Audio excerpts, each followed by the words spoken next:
America ने America किसी देश में सत्ता कैसे बदलता है? एक छुपा हुआ युद्ध जो दिखाई नहीं देता। अक्सर जब किसी देश में सत्ता बदलती है तो लोगों को लगता है कि शायद अचानक कोई हमला हुआ होगा या किसी एक दिन में सब कुछ बदल गया होगा। लेकिन हकीकत इससे बिल्कुल अलग है। अमेरिका कभी भी किसी देश में एक दिन में सत्ता नहीं बदलता।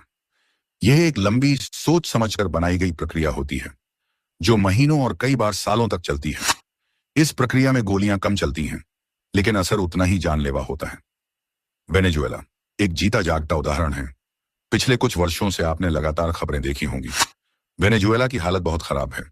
वहां लोग भूखे हैं, देश गरीब हो गया है, राष्ट्रपति निकोलस मादुरो की नीतियां नाकाम हैं।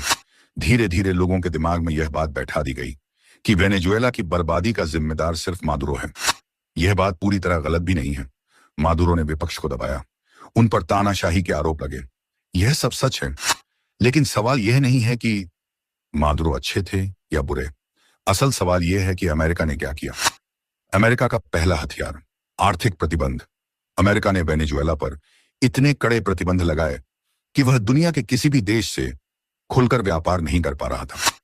वेनेजुएला जीवन रक्षक दवाइयां नहीं खरीद पा रहा था। अस्पतालों में दवाइयों की कमी हो गई। लोग इलाज के बिना मरने लगे। देश अपना तेल तक नहीं बेच पा रहा था। तेल वेनेजुएला की अर्थव्यवस्था की रीढ़ था। जब तेल नहीं बिका तो पैसा आना बंद हो गया, और जब पैसा बंद हुआ तो पूरा सिस्टम चरमराने लगा। अमेरिका ने धीरे धीरे वेनेजुएला की अर्थव्यवस्था की हर नस को काटना शुरू किया। यह हमला टैंक से नहीं हुआ, मिसाइल से नहीं हुआ, लेकिन असर उससे भी ज्यादा खतरनाक था।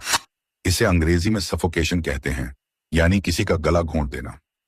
देश सांस तो ले रहा होता है, लेकिन धीरे धीरे मर रहा होता है। अमेरिका ने यही कोशिश रूस के साथ भी की। रूस पर गया कि रूस से दूरी बनाओ, लेकिन अमेरिका की यह चाल यहां काम नहीं दे पाई। अमेरिका की सोच बहुत साफ थी। अगर रूस कमजोर होगा तो उसकी जनता परेशान होगी, महंगाई बढ़ेगी, भूख बढ़ेगी, और जब जनता भूखी होती है तो वह अपने नेता से सवाल करती है, क्योंकि जब पेट में रोटी नहीं होती तो कोई झंडे के लिए नहीं लड़ता, वह रोटी के लिए लड़ता है। रूस में यह रणनीति पूरी तरह कामयाब नहीं हो पाई। उसके कई कारण थे। रूस पहले से प्रतिबंधों का आदी था, उसकी तैयारी मजबूत थी, जनता में राष्ट्रवाद मजबूत था, लेकिन वेनेजुएला इतना मजबूत नहीं था।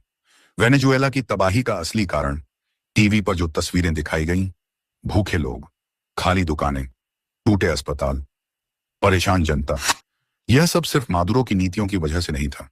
यह अमेरिकी प्रतिबंधों का सीधा नतीजा था। लेकिन दुनिया को यह बात खुलकर कभी नहीं बताई गई। अमेरिका पहले किसी देश को सीधे सेना से नहीं तोड़ता, वह पहले उसे अंदर से कमजोर करता है। 1. अर्थव्यवस्था को बर्बाद करता है। 2. पैसे की कमी से सेना कमजोर होती है। 3. जनता को भूख और परेशानी में डालता है। 4. विपक्षी नेताओं को पैसा और समर्थन देता है। जब हालात बिगड़ जाते हैं तो अमेरिका खुद को लोकतंत्र का रक्षक बताकर सामने आता है।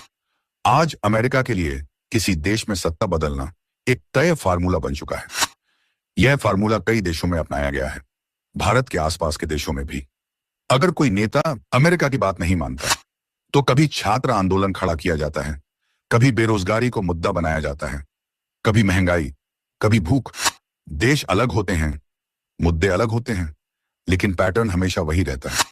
जब देश पूरी तरह कमजोर हो जाता है, जनता परेशान होती है, हालात बिगड़ जाते हैं, मीडिया शोर मचाने लगता है, तब लोकतंत्र बचाने के नाम पर दखल दिया जाता है। फिर अपनी पसंद की सरकार बैठा दी जाती है, अपने आदमी सत्ता में लाए जाते हैं, और देश को अपने हिसाब से चलाया जाता है। बाहर से सब लोकतंत्र लगता है, लेकिन अंदर से सब कुछ कंट्रोल में होता है। अगर आपको यह वीडियो की जानकारी सही और अच्छी लगी हो तो वीडियो अपने मित्रों तक जरूर पहुंचाए। जय हिंद।